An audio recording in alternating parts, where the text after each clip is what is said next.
Good evening, Britain. This is Friday Night Live with me, Ben Leo. Your weekend starts here on tonight's show. Over 1.6 million migrants who refuse to work are costing the British taxpayer over 8 billion quid a year. I popped down to a growing tent encampment in London earlier today to speak to some of them. Bulgaria. Plus, Priti Patel officially launched her Tory leadership campaign today. Under my leadership, I will bring our party experience and strength, and I will get us back to winning ways. So, is she the woman to save the collapsing Tories? And also on the show, Keir Starmer is slammed for removing a portrait of Margaret Thatcher from Downing Street. He reportedly found it unsettling. And talking of unsettling...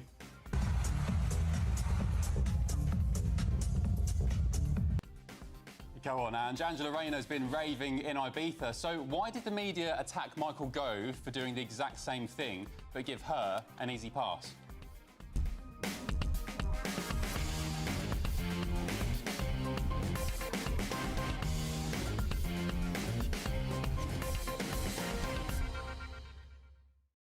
Getting stuck into all of our topics tonight is my Friday 18. Broadcaster and lawyer Andrew Eborn, political analyst Dr. Roger Giewolb, and TV personality Precious Muir.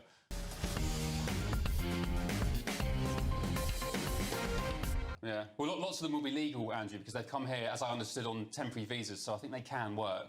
I did ask, are you working? Are you looking for a job? And they didn't seem to be, but they did have stacks of supermarket meat. Oh, it's quite extraordinary, and what I find amazing, firstly, you find 50 quid a hotel room. That's not right. It's probably going to be close to 100. That's me being very generous. You're being very generous indeed. So it's actually 500,000. The figures from the Centre for Migration Control say it's 8.5 billion annually. And you're right, you look at those sort of figures, it's absolutely crazy. And to have those hotel rooms that are absolutely empty is nonsense. What I love about this programme, BLT, is that you shine a spotlight and have more light and less heat on these issues. Because if you look at the stats, you talk to the people there concerned, they didn't look uncomfortable and so on and so forth. I don't know what their story is. And you're working on that sort of basis. It's nonsense to have them there. I live just around the corner from Park Lane, as you know. Oh, look at you. Someone's earning. Oh, I am. A fortune. GB News paid me a fortune. That's why I'm in the centre. But you look at that sort of thing. Behind every single one of those people, there's a story. Yes. And you look at that sort of basis. We need to work out where good people paying their taxes, where that money is going. And if you don't shine a spotlight on it, talking about £100 a day is what I would suggest per hotel room. It's an absolute nonsense.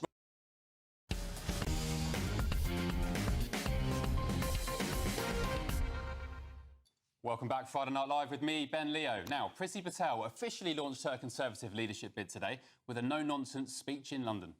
Under my leadership, I will bring our party experience and strength, and I will get us back to winning ways.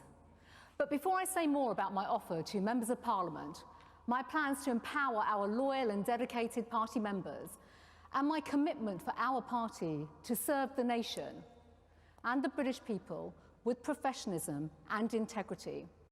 So the former Home Secretary is up, of course, against Kemi Badenoch, Mel Stride, Robert Jenrick, Tom Tugendhat and James Cleverly. And she's promising to send Starmer packing if she becomes leader of the opposition. But one of them is going to become leader of the opposition. So who's your pick?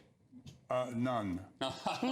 Andrew Eborn. None of the above. None of the above. I'll tell you who's got my pick. My pick, which will guarantee a win, is Nigel Farage, who's not even on the thing at the moment. You didn't ask me that. I asked the right questions. It's got to be. That's different. The reality is that Nigel could save this party. It's going to happen in the future. If you look at the results of what happened, there will be basically a revolution.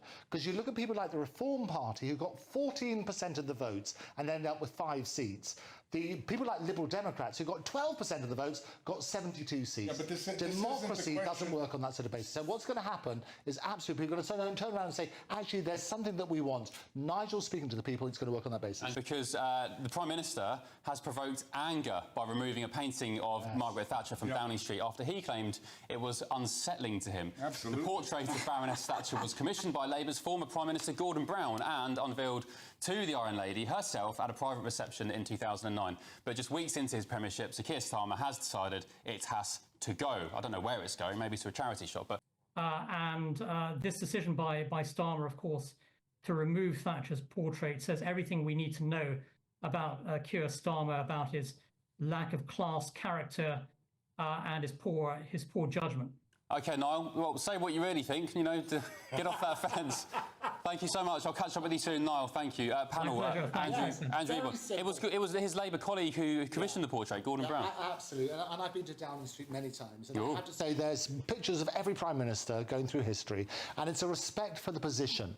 That's what it was. I think it's abhorrent that Keir Starmer can come in and effectively remove that picture, and so it's wrong, completely wrong. Again, I'm going to play devil's advocate because we're all in agreement on this. Yeah. No, I agree, yeah. Boris Johnson, Andrew, of course, infamously redecorated his flat with gold wallpaper or whatever it was. £350 a roll. So what a bargain. Why is he allowed to do that and Keir Starmer's not allowed to choose his There's a difference, because it's respect for the position. As I say, in Downing Street, you have pictures of all the Prime Ministers. I can tell you where it is. It's up that little staircase. And I worked with Maggie. I took her to Japan, and basically for a number of campaigns. I worked for... If you ever saw the movie Lost in Translation? Yes. It was all about the advertising agency I represent called Dentsu. Right. And they took these big celebrities, and I did an advertising campaign with Maggie Thatcher, and you got Jeffrey Archer for free. That's how it worked. Right. And the principle is exactly that. Every single Prime Minister is on that staircase. To take one of them off is absolutely abhorrent. It's a disrespect for the position. Roger, just in 10 seconds, if you were going to remove any portrait in Downing Street, whose would it be? I don't think Keir Starmer's got one yet, has he? Fishy Rishi Sunak. By the way, where's he been? We've had no opposition, have we? Nice restaurant in Beverly Hills. He does. That's where he lives. He's looking for his new position in Silicon Valley. I can tell you. He's on holiday. It's a pizza restaurant, $30 a pizza. That's where he's been. Bargain. All right, sounds cheaper than Ibiza. And talking of Ibiza, I was there last week for a couple of nights, but Angela Rayner's turned full-blown raver on the party island.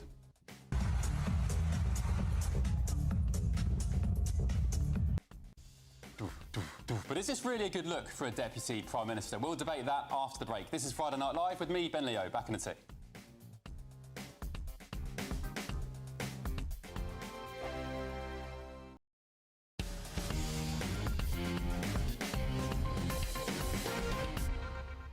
Welcome back. Friday Night Live with me, Ben Leo. Now, just days after her boss warns the nation of a painful autumn budget, Deputy PM Angela Rayner has been spotted raving in Ibiza without a care in the world.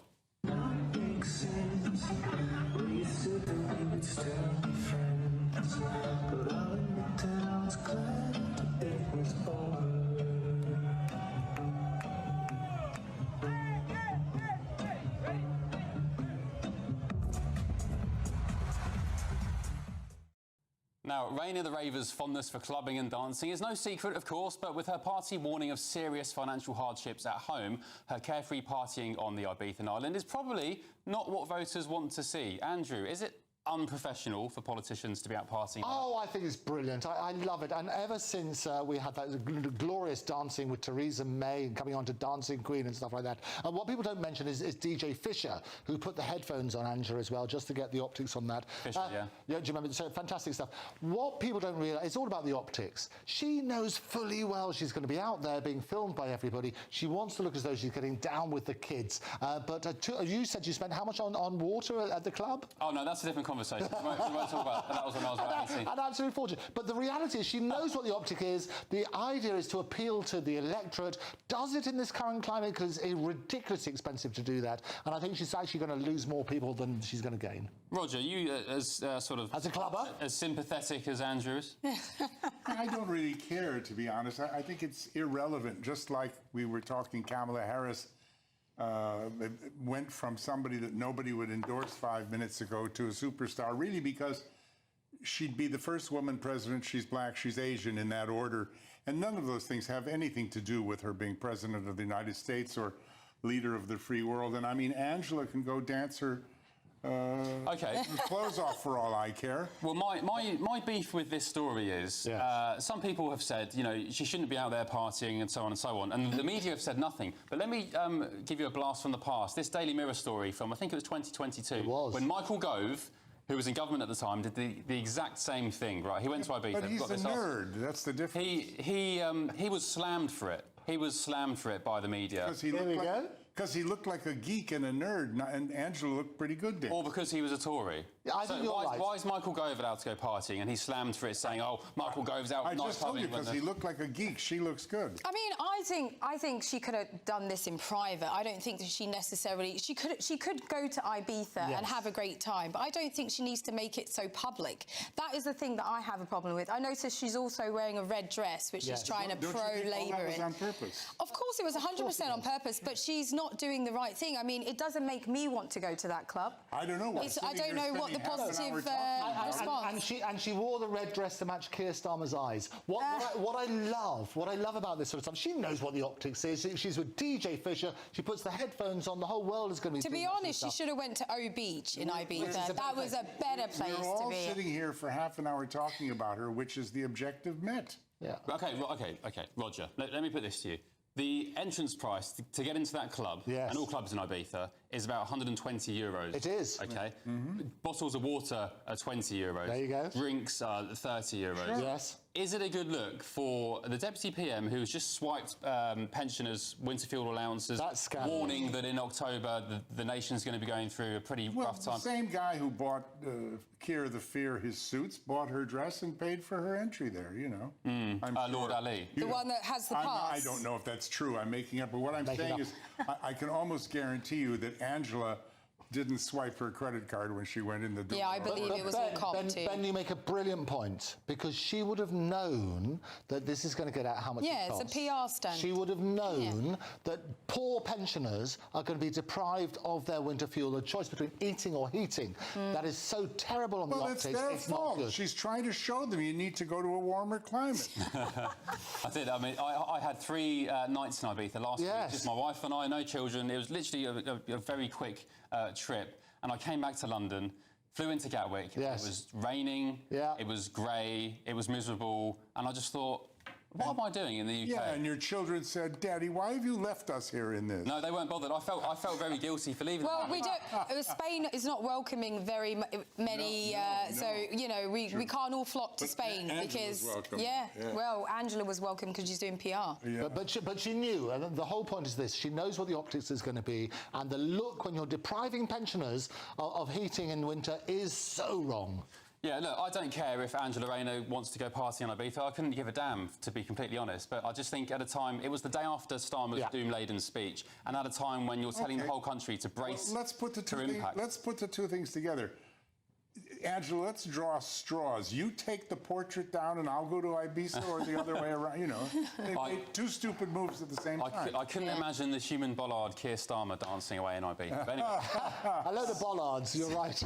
Still to come. That's Boris's phrase. And I'm nicking it. It's mine. Still to come. Could you be suffering from Trump derangement syndrome? Do you dismiss or deny the current issues facing our country, such as historic inflation, illegal immigration, corporate corruption, World War III escalations, and the chronic disease epidemic? I absolutely love this new campaign video from the US, courtesy of RFK Jr. and Donald Trump. You do not want to miss that. This is Friday Night Live with me, Ben Leo. Back in a sec.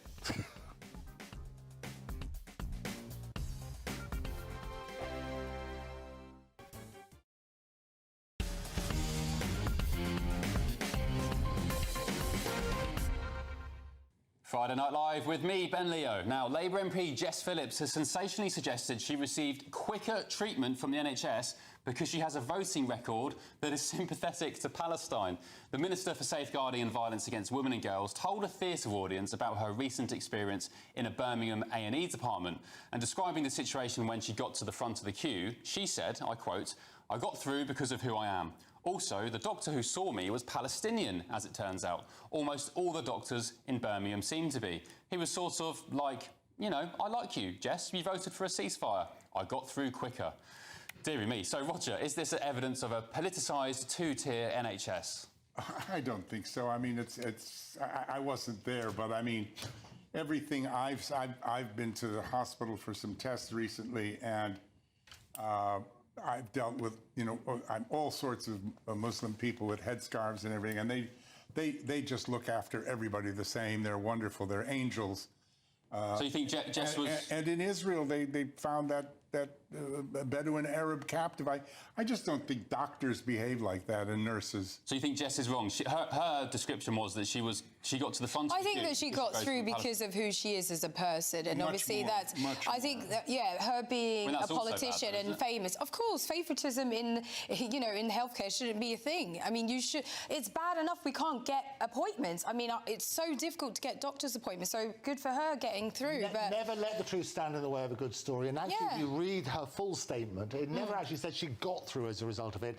She was using it as a line in a little speech that she was giving. There was no evidence whatsoever that she got favoritism. OK, over to the States now, where Robert F. Kennedy Jr.'s team has released a video addressing so-called Trump derangement syndrome. Take a look at this. Are you or your loved ones suffering from illnesses such as TDS, also known as Trump derangement syndrome? Do you dismiss or deny the current issues facing our country, such as historic inflation, illegal immigration, corporate corruption, World War III escalations, and the chronic disease epidemic? Are you willing to elect someone who was the least popular vice president in modern history, and who offers no policy or vision for America simply because your brain keeps telling you anyone but Trump? If so, you might be struggling from TDS. Introducing Independence. Independence allows you the freedom to finally think independently once again. Ask your doctor if independence is right for you, and enjoy your freedoms once again. A very funny clip. That's from RFK's team. Of course, he's now endorsed Donald Trump in the race. What do you make of that? Yeah, I think it's great. I mean, the two most astounding things about Kamala are that nobody, but absolutely nobody, would vote for her or endorse her 5 minutes ago. Now she's a Hollywood superstar because the Democrats are desperate. They had to stand down Biden. Three things. Number two, why is Joe Biden, who's completely incompetent to carry on the job as president and head of the free world, still in office? Because if he stood down between now and November the 5th, Kamala would be almost certain to make some blunder or gaffe that would cost the Democrats the presidency.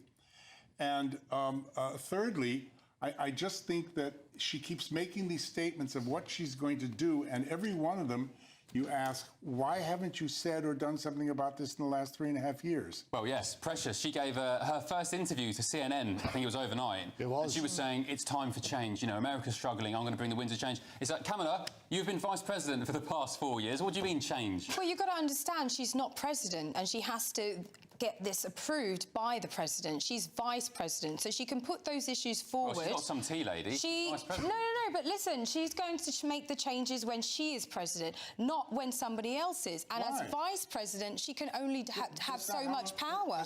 She can put forward what she thinks should be changed, but that's not how. If Joe Biden doesn't sign off on it, it's not going to happen. Not true. The president doesn't run America. Congress runs America, and the president. She could have put up anything. She's the second most powerful politician in America.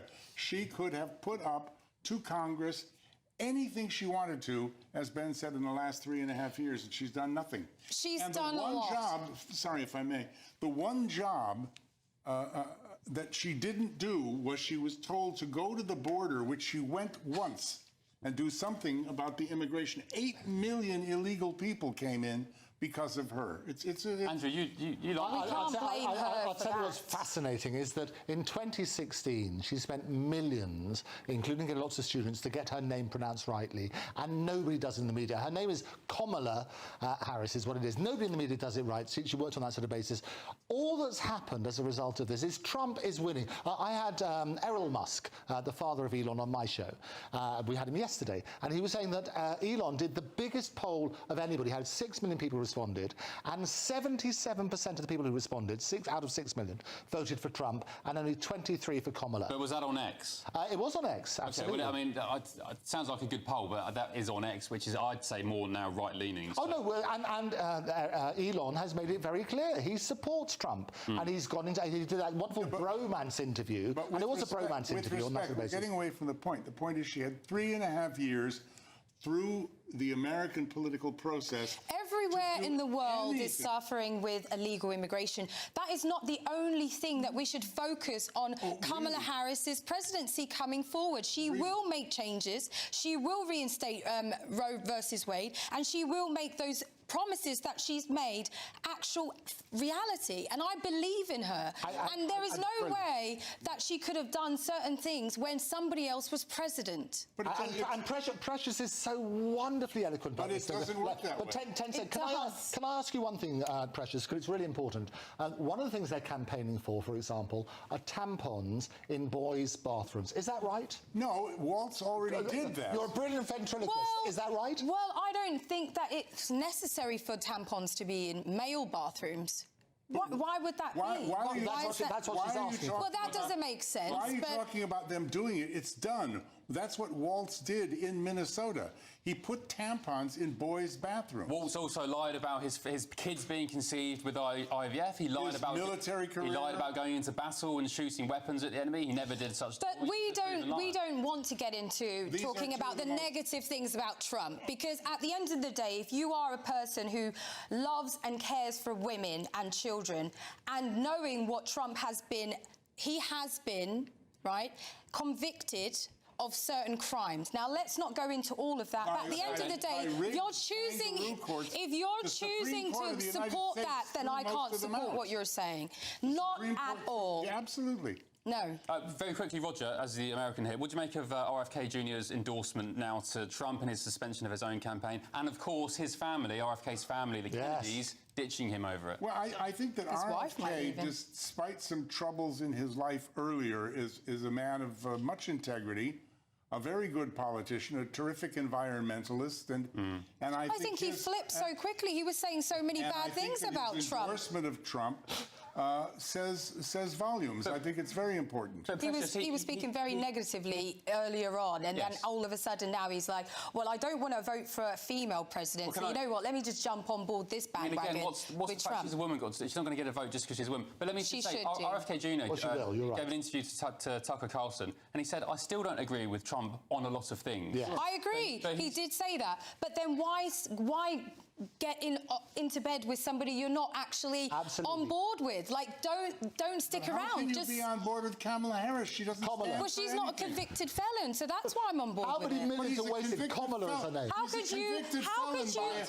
He's a convicted felon by a New York court presided over by a traffic court judge, for goodness sake, who was politically appointed and roped in. Millions of pounds to the victim. She had got her justice. That was a civil case. Right, but at the end of the day, he's still a convicted... No, he's still a convicted... No, I do understand that he's a convicted felon. And he can't... And the American people who are convicted felons can't even vote. So why can a president become president again when he's a convicted felon and people in America who have done similar crimes or less can't vote? Sorry, I'll just add before you respond, Roger. Joe Biden would have been a convicted felon for his mishandling of those classified documents, but the courts ruled he was such an old duffer that there was no point in doing it. More than that, he's still under impeachment proceedings in Congress. What he has done, selling influence with his son Hunter, and that has been buried, is still wide open, and he could be convicted anytime. He can't be responsible for his children's crimes. Scandal he can't. That Zuckerberg has just revealed is the pressure that he was put under by the Biden administration to bury that story about the Hunter Biden laptop. But you can't bring his father into this. At the end of the day, an individual as an adult it's up to him to deal with his. But he was at the meetings. He was part of it. They were his contacts. That's his son. 10% for the big guy. No, that's the father. Well, the father is not going to. No, the father. I know exactly what's happening. Well, and the father is the father is supporting his son. No way. Joe Biden's colleagues in China, in Ukraine, and elsewhere were introduced by him, monitored by him. I mean, all of this is in documents in Congress in impeachment. We're coming to the end. Andrew, thank you very much. Roger, great heated debate, love it. Coming up next, it's Patrick Christie's. Ah, we love Patrick. Well, absolutely fantastic show. I was enjoying that, actually. Right, OK, so two big ones tonight for you. We've got an exclusive, which is, I think, a sign of things to come under a Labour government. In Wales, a village is now going to take their council to court because of a purpose-built housing development for asylum seekers. So they're quite angry about that. They're also lied to about what that development was. The other big one I've got for you tonight is Esther McVey is joining me at 9:45 p.m. Esther McVey, who is going to discuss her controversial reaction to Sir Keir Starmer's smoking ban. So I've got all that and much, much more coming your way. Great. Look forward to it, Patrick. Sounds like a cracking show. Esther McVey especially will be very interesting. Thank you for joining me tonight. I'll be back tomorrow and Sunday night from 9 p.m. And Mark Dolan, you might be pleased to know, is back from next week. Until then, thanks for tonight's panel and to you watching at home. Grab a coffee, grab some snacks. Patrick's show is up next, and that's right after your weather with Alex Burko. And I think, by the way, it's going to get a little bit warm in the next couple of days, so get the shades and the sun cream out. I'll see you tomorrow night from 9 p.m. Have a good one. That warm feeling inside from Boxed Boilers, sponsors of weather on GB News.